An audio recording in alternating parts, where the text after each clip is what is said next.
Good morning. And as I often do, this is a look back at where we've been, particularly the last week, Unit 3, and coming up on Unit 4, where we're going to, and also more of a general review, an invitation, a look ahead at some very important details, and altogether just a quick, as I titled it before, course review.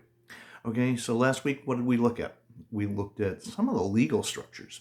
But the big thing I was talking about, and when I put the unit together and put some of the questions together, we were looking at the power, economic power of some sports entities. And in particular, we were having a discussion of monopoly power, our big sports entities, monopolies. And it wasn't really, as you saw, not necessarily the absolute legal definitions or the absolute financial definitions, but it's more behavioral definitions. Do these entities, and generally leagues and associations, do they act like a single entity? Do they exhibit influence over their members? So when you look at, say, an organization like a major league, like we use the example of the NFL, right? The NFL may be a business association. It may be a league that has regulations and everything like that, but it's comprised of what are legally 32 separate businesses. Yet they all cooperate, they abide by the same rule, they contract with each other essentially to do the same things. Why do they do this? It's a point of economic benefit to all. The idea that actually all 32 together are more profitable and more prosperous than all 32 separately, even though they all might be successful. And that's really one of the big discussion points that we were having.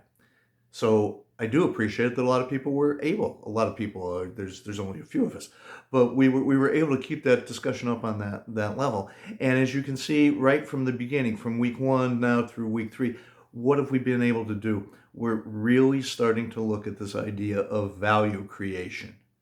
So it's not so much the idea of basic business where we want to make money. It's here, do we want to create value? Are they the same thing? They're components of each other. And it's something that we really have to remember. So basically, this is where I get to today, my lineup. Remember, we're studying economics. And economics is an aggregate of so many different facets of business and commerce that it's something to really be looked at. So we're going to continue that. We're going to go into in week 4, in unit 4, into one of my favorite topics, which is going to be competitive balance. And it continues with our look at leagues. One of the things we're going to actually back up a step or two and say, well, why do we have leagues?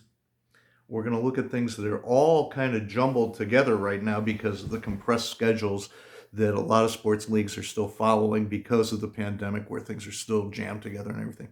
We're going to look at a whole bunch of features of competitive balance. How do leagues maintain competitive balance? Is it important? I mean, really, start off with what is it? And are there features, maybe some non-competitive, when we look at it in an athletic context, that are maybe either good or bad for that sport in particular? So this is a very interesting week, and it starts leading up into a very timely discussion that will come up next week in Unit 5 when you do get a chance to work on what I call the midterm exercise. It's not really an exam. It's a paper. It's an exercise, and we introduce it this week. So the one thing I want to talk about in a very very practical way is make sure you read that heads up of to what's coming, and it gives you a little view of to what this assignment's going to be all about, and it's very timely because it's NBA playoff time. It's an NBA related exercise that I think everyone should have some pretty strong opinions on, but it's something that you need to take this early look at it the week before it's going to happen so that you do a good job in the week to come. Now, in the week to come too, we also don't have a discussion because you're supposed to be working on this this paper. So now the other thing I'd like to do tonight, this morning, is I'm thinking ahead to Tuesday night. I'm issuing this on a Monday morning. So Tuesday night this week, I would like to have a live conversation with everyone. If you can make it, so at 7:30 tomorrow evening, using Blackboard Collaborate, which is right built into your course, very easy to access. It's about a 2-button push, that we can have a video conference and actually have a continuation of this little introductory announcement. It's going to be a kind of review of the course status, a general conversation about the topics that I had hoped we could have emphasized, that I think we have emphasized, to get your opinions, to get your questions about how we're doing things and where are we going and what's the point of all this?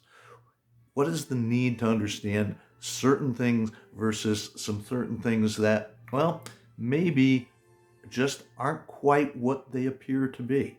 And as I said early on, maybe teasing it a little bit. Now I'm going to kind of come up with it. Now's here where I go into my myth busting mode and try to come in and say, okay, this is what the general sports fan sees. This is the reality. And this is where we are going to be able, hopefully, to separate ourselves from that general sports fan out there, and maybe even that general sports practitioner, and really understand the big picture and how we fit into things. So that's going to happen tomorrow night at 7:30. Tomorrow night, July 20th, 7:30. And if you can make it, I think it'll be a very good experience for all of us. I'm looking forward to it. If you have any questions before then, please don't hesitate to get in touch with me. And thanks for your participation this last week. We have some things to talk about, and I think we have a good schedule set up for ourselves. Thanks very much.